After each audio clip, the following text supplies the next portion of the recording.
कितनी अजीब बात है ना। हम जितने भी मिलेनियल्स हैं, specially who are in their 40s and women, हमें कमाना तो सिखाया गया, लेकिन कैसे अपने अर्निंग को हम सेव और इन्वेस्ट अपने नाम पर करें और जितनी भी फाइनेंशियल एसेट्स हैं वो अपने नाम पर बनाएं, ये नहीं बताया गया। आज की वीडियो में मैं आपको ये नहीं बताने वाली हूँ, क्योंकि मैं लीगली इसे नहीं बता सकती हूँ, because I am not a financial advisor. अगर आप पहली बार मेरा वीडियो देख रहे हैं तो मेरा नाम है आकांक्षा, मैं बैंगलोर में रहती हूँ और मैंने जब से होश संभाला है, दैट मीन्स 18 साल से I started working. I am still in a full time job, I am also a full time content creator. I am a single mother to a teenager और अगले 2 साल में मेरी बेटी कॉलेज चली जाएगी। ये बैकग्राउंड जानकारी मैं आपको क्यों दे रही हूँ? क्योंकि इसी से आपको समझ में आएगा कि कैसे फाइनेंशियल सेविंग और इन्वेस्टमेंट की जानकारी होना बहुत जरूरी है। एक छोटा सा वाक्य आपको बताती हूँ। लास्ट वीक मेरा 42nd बर्थडे था। मेरे पेरेंट्स मेरा बर्थडे सेलिब्रेट करने के लिए आए थे एंड जितने दिन वो यहाँ रहे, मुश्किल से 8-10 दिन वो यहाँ पे रहे और वो बहुत खुश थे कि मैंने इतना सुंदर घर अपना सजाया हुआ है, मैं इतनी अच्छी सोसाइटी में रहती हूँ, मैंने अपनी लाइफ इतनी अच्छी बनाई हुई है, मैं कथक करती हूँ, अपनी फिटनेस का ध्यान रखती हूँ and they could see that I am really happy in my life. लेकिन फिर भी एक छोटा सा डर उनके दिल में था।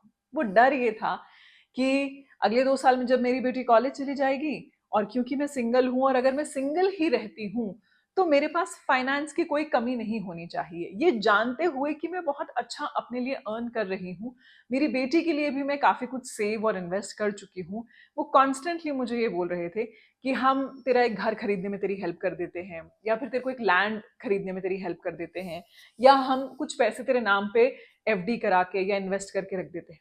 मुझे उनसे किसी भी तरह की फाइनेंशियल हेल्प लेने में कोई प्रॉब्लम नहीं है, बिकॉज आफ्टर ऑल वो मेरे पेरेंट्स हैं और ऐसे ही मैं भी मेरी बेटी को आगे फाइनेंशियली हेल्प करना चाहूंगी, या फिर जो कुछ मेरा है मैं उसको आगे देके जाना चाहूंगी।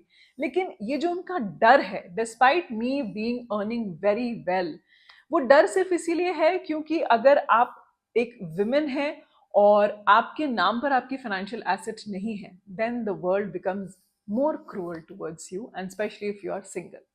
नॉनदलेस, आज की वीडियो में मैं ये समझने की कोशिश की कि क्यों जितनी भी विमेन 40s में हैं, स्पेशली आपके और मेरे जो एज ग्रुप में हैं, वी ऑल अर्न मैक्सिमम जो है, हम जॉब करते हैं, किसी भी लेवल का जॉब करते हैं और ठीक ठाक अर्न करते हैं। अगर आप होम मेकर भी हैं तो भी किसी ना किसी तरीके से ऐसा हो सकता है कि आप अपनी कुछ थोड़ी बहुत सेविंग करती होंगी, चाहे अपने घर पे करती हूँ या अपने बैंक अकाउंट में करती हूँ या आपके हस्बैंड के साथ में आपका जॉइंट अकाउंट हो।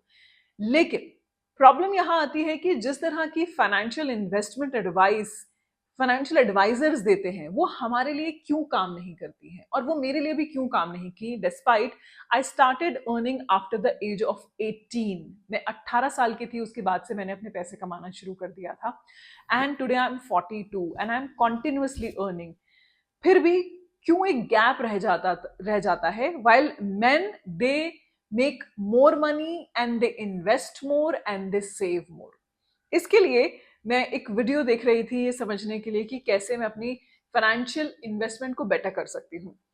Then she is a very popular journalist, she is a very popular finance journalist and इनका नाम है सोनिया शिनॉय। मैंने इनका एक वीडियो देखा और उस वीडियो को देखने के बाद मैंने बड़ी उम्मीदों से ये वीडियो देखना शुरू किया था कि I am going to get some more tips, because after all I am 42, मेरे पास अब ज्यादा वक्त नहीं है और काम करने के लिए। मैं और शायद मुश्किल से 10-15 साल काम कर सकती हूँ एक्टिवली, जो कि मैं नहीं करना चाहती हूँ। मैं आगे 5-6 साल में अपने आप को बस इतना लेवल पे लाना चाहती हूँ कि मैं दिन में 2 से 3 घंटे काम करूं और मंथली मेरे पास एक इनकम आती रहे।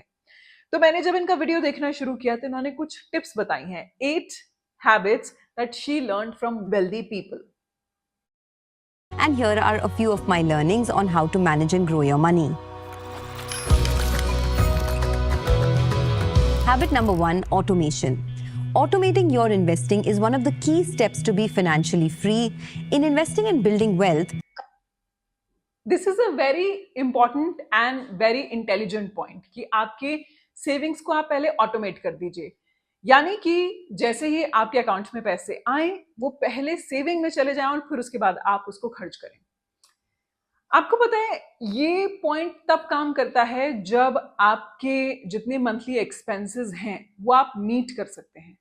There was a point in my time, in my life, कि जब मैंने मेरी हिसाब निकाला और जब मैं मेरे डिवोर्स के बाद एक नए शहर में रह रही थी, देन आई रियलाइज कि मेरे expenditure are more than my earning. And I was not earning कुछ 10-20 हज़ार रुपए, I was earning nearly 80 to 90K at that time. But still living in a metropolitan city, आपके एक्सपेंसेस, आपके बच्चों के school की फीस, क्रैच की फीस, मंथली एक्सपेंसेस, मेड वगैरह के बाद आपके पास इतना ही बचता है कि आप उसमें से सिर्फ सेव कर सकते हो, इन्वेस्ट नहीं कर सकते। ऐसे में आप अपनी सेविंग्स को ऑटोमेट नहीं कर सकते हो।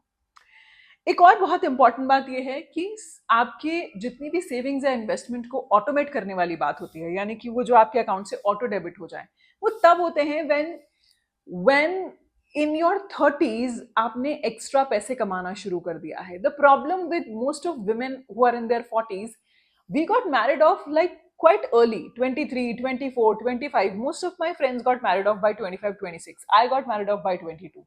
एंड हमारा जो 30s का टाइम था वो टाइम था जहां पर जब हम अपनी इनकम को डबल अप करते, एक्स्ट्रा अर्न करते, उस जगह पे we were raising kids, we were managing house, we were meeting our needs, our basic needs.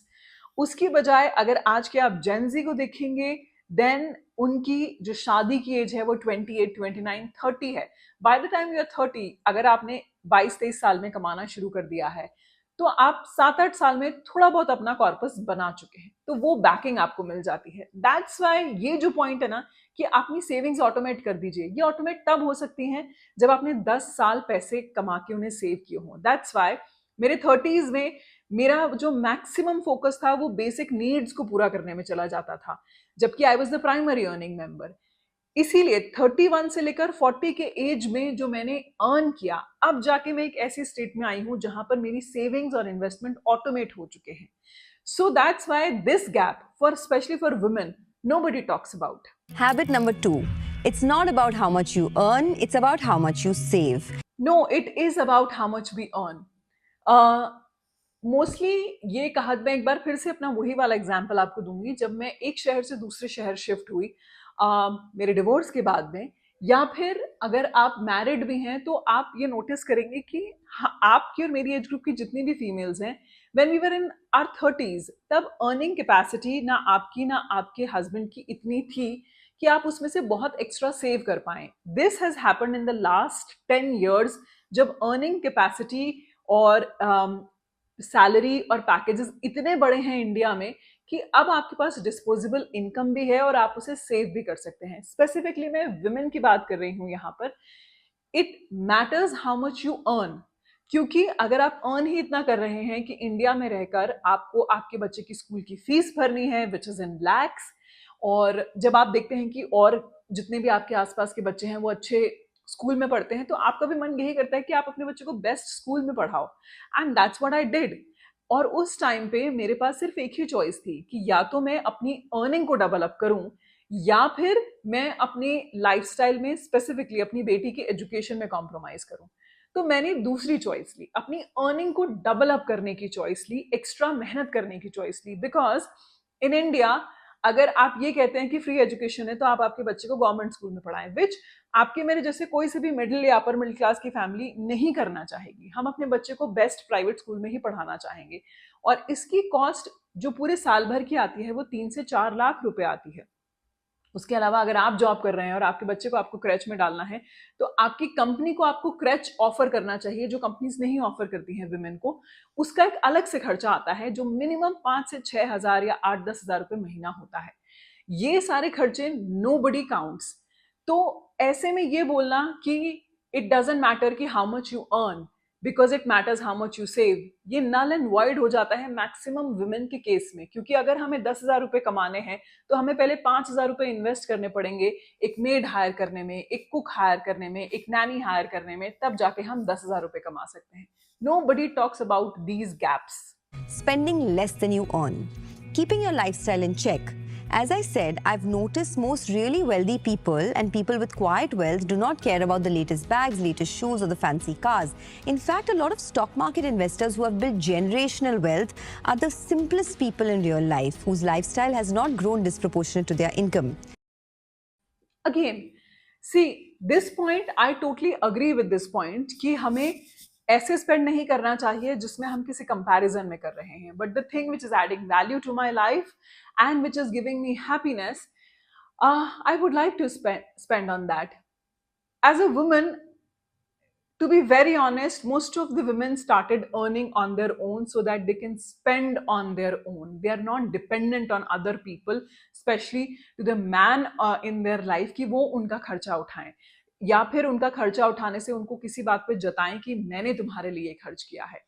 99% women started earning on their own so that they can spend on their own.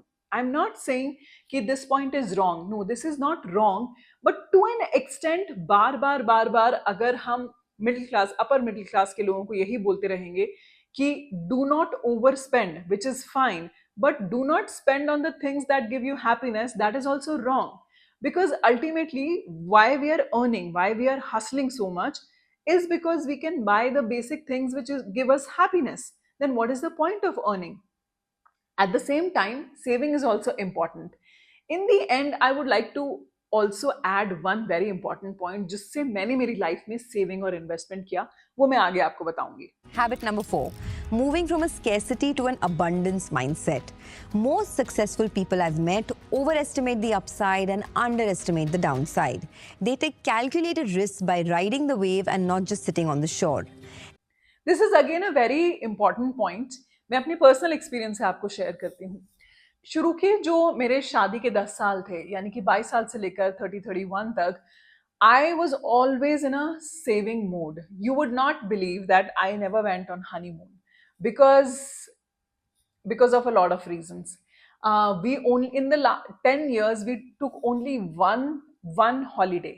10 साल में हमने सिर्फ एक holiday लिया because I was always saving the money. At that time, no matter how much I was saving, somehow everything was getting spent. कहीं ना कहीं कुछ ना कुछ खर्च हो ही जा रहा था. लेकिन पिछले 10 साल में जो मेरे डिवोर्स के बाद के साल थे, वहां पर I got into an abundance mindset. लेकिन ये ओवरनाइट नहीं होता है. हमने अपने पेरेंट्स को, स्पेशली विमेन, मैं सिर्फ हम विमेन की अगर बात करूं, हमने अपनी मदर्स को अपनी पूरी जिंदगी छोटे छोटे कम से कम पैसे बचाते हुए देखा है. वो मेरी मदर पार्लर नहीं जाती थी सिर्फ ये सोचकर कि क्योंकि ये पैसे बचेंगे तो मैं मेरी दोनों बेटियों को कुछ अच्छा चीज दिला पाऊंगी, कुछ गोल्ड की चीज दिला पाऊंगी, या फिर कुछ कपड़े दिला पाऊंगी, या फिर उन्हें और अच्छा पढ़ा पाऊंगी. She never went to beauty parlour because of this. तो मैं इस माइंडसेट के साथ बड़ी हुई that saving is very very important, और मुझे अर्न करना और भी ज्यादा इंपॉर्टेंट है because I have to repay in some manner to my parents also. ऐसे में जब हम अपने पेरेंट्स को बहुत छोटी छोटी चीजों के लिए सैक्रिफाइस करते हुए देखते हुए बड़े हुए ना, हम कभी भी अबंडेंस माइंडसेट के साथ नहीं आ सकते हैं अनलेस हम ये एक चीज चेंज करें अपनी लाइफ में. क्या, वो मैं आगे आपको बताऊंगी. Habit number 5, thinking long term. I remember my first SIP was just 20,000 rupees per month in Motilal Oswal's FlexiCap fund way back in 2014. In 10 years, I stayed put in that. Again, when I say that I'm talking about the women who are in the age of 40s, 2014 में मेरी बेटी 3 साल की थी. हालांकि जब मेरी शादी हुई थी उसके बाद मैंने भी अपने कुछ पैसे म्यूचुअल फंड में इन्वेस्ट किए थे which gave me very good return. और ये मैं उस साल की टाइम की बात कर रही हूँ जब म्यूचुअल फंड में इन्वेस्ट करने के लिए एप्स नहीं होते थे, किसी भी तरह की कोई चीज नहीं होती थी, आपको एजेंट के थ्रू म्यूचुअल फंड में इन्वेस्ट करने होते थे. And I actually doubled my money. But then I have to break that mutual fund and take my money. No, actually it completed and I took my money and I made some profit on that, good profit on that. But the point is that most of us women, we are not educated enough how to invest in mutual fund, number 1. And number 2, इसकी अगर हम जानकारी ले भी लेते हैं तो long term invest करना, यानी कि लॉन्ग टर्म का मतलब होता है 7 साल 10 साल. इसकी जो कैपेसिटी हमारी लाइफ में आती है वो आती ही तब है जब we are in our like late 30s. By the time कि हमारे बच्चे जो हैं वो टीनेज में आ चुके हैं, हमारे जो खर्चे हैं हमें पता है कि इतना ही कैलकुलेटिव खर्चे हमारे होने वाले हैं, हमारी इनकम भी उस लेवल पे आ चुकी है कि हम अपनी सेविंग्स को ही इन्वेस्ट करके आगे बढ़ाते जा रहे हैं, तब हम लॉन्ग टर्म इन्वेस्ट कर सकते हैं। बिकॉज नाउ अगर आप मुझसे पूछे तो मेरा सबसे मोटा खर्चा या बड़ा खर्चा जो आने वाला है वो जब मेरी डॉटर कॉलेज में आएगी तब होगा, जो कि अगले 2 साल बाद होगा। तो आज से 5 साल पहले मैंने जितना भी पैसा इन्वेस्ट किया था वो 7 साल के लिए किया था, ये सोच के कि जब भी मेरी डॉटर कॉलेज जाएगी तो ये 7 साल में मैं इसको मेच्योर करके यूज में ले लूंगी। अब मैं जो भी इन्वेस्टमेंट करूंगी वो 10 साल के बाद का करूंगी, क्योंकि bye the time I turn 50, 51 हो सकता है उस टाइम पे मुझे किसी चीज की जरूरत पड़े। तो मिड 40s में आके हमें समझ में आता है कि अब हम लॉन्ग टर्म इन्वेस्ट कर सकते हैं। Once again the problem here is that we women who are in their 40s, we were never given enough time to earn or make that much of corpus.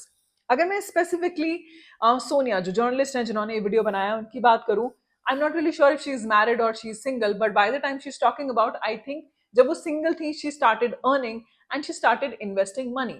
Similarly अगर मैं मेरी बहन की बात करूं, my sister got married at the age of 30, तो उसने 10 साल काम किया and by the time she got married she had some amount in her bank.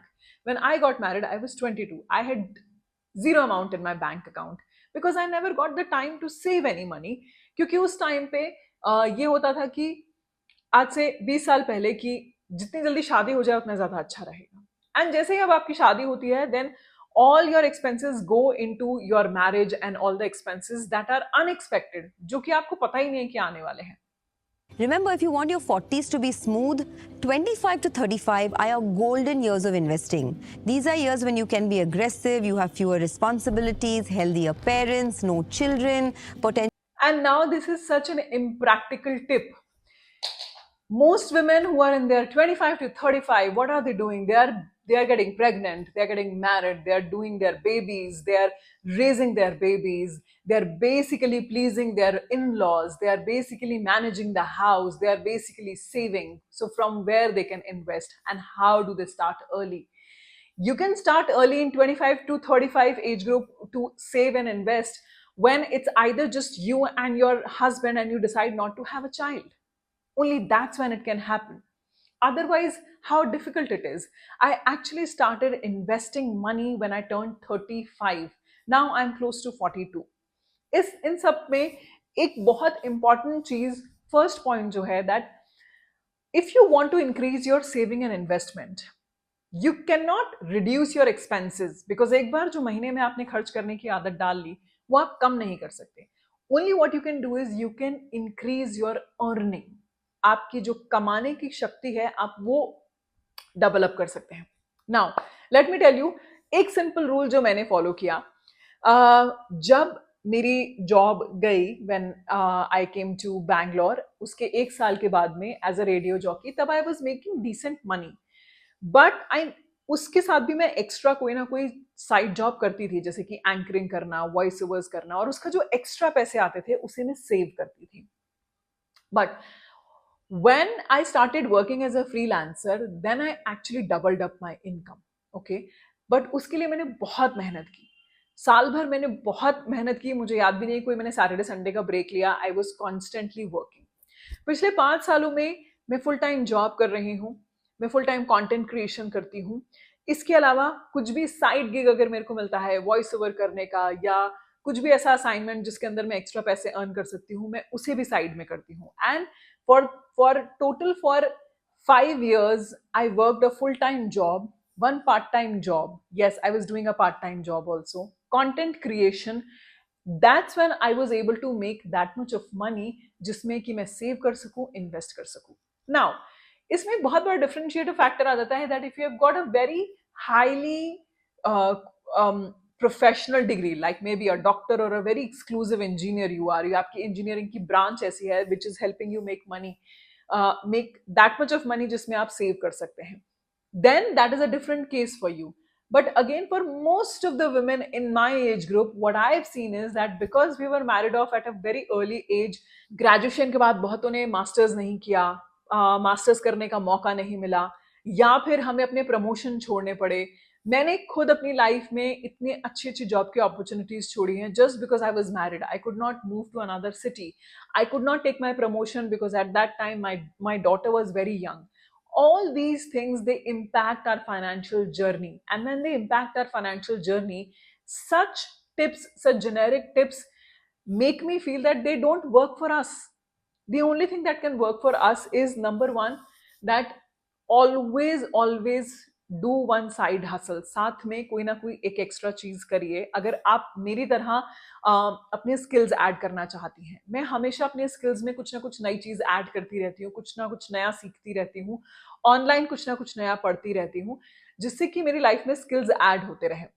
दूसरी चीज, इनिशियली मैंने सिर्फ पैसे सेव किए. सेव और इन्वेस्टमेंट का मतलब यही होता है कि सेव आप बैंक में उठा के पैसे रख देते हैं, उसमें बहुत थोड़ा बहुत आपको इंटरेस्ट मिलता है.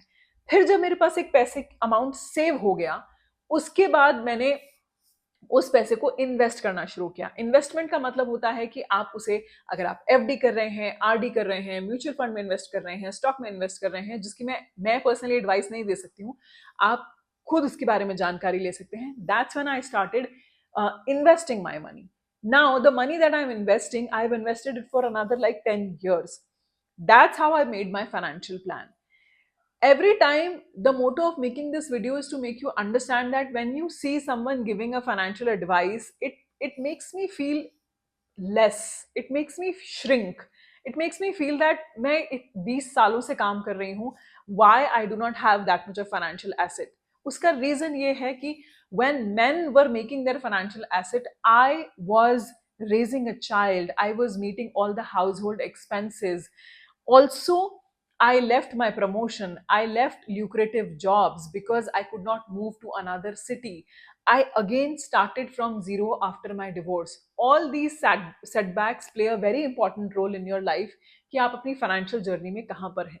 So अगर आप जरा सा भी छोटा फील कर रहे हैं कि मेरी फाइनेंशियल जर्नी XYZ की तरह क्यों नहीं है, then go back and find out these all are the reasons. And this is my lived experience and that's why I've shared it with you. I know this is a very very long video and I know बहुत जगह पे मैं क्योंकि एक financial adviser नहीं हूँ तो मैं शायद उसकी तरह साउंड भी नहीं करूंगी, but I've tried to explain to you from a women's point of view that why women in their 40s, they may be earning very good but still they lack creating their financial assets, and there are reasons to that. So try and find out those reasons.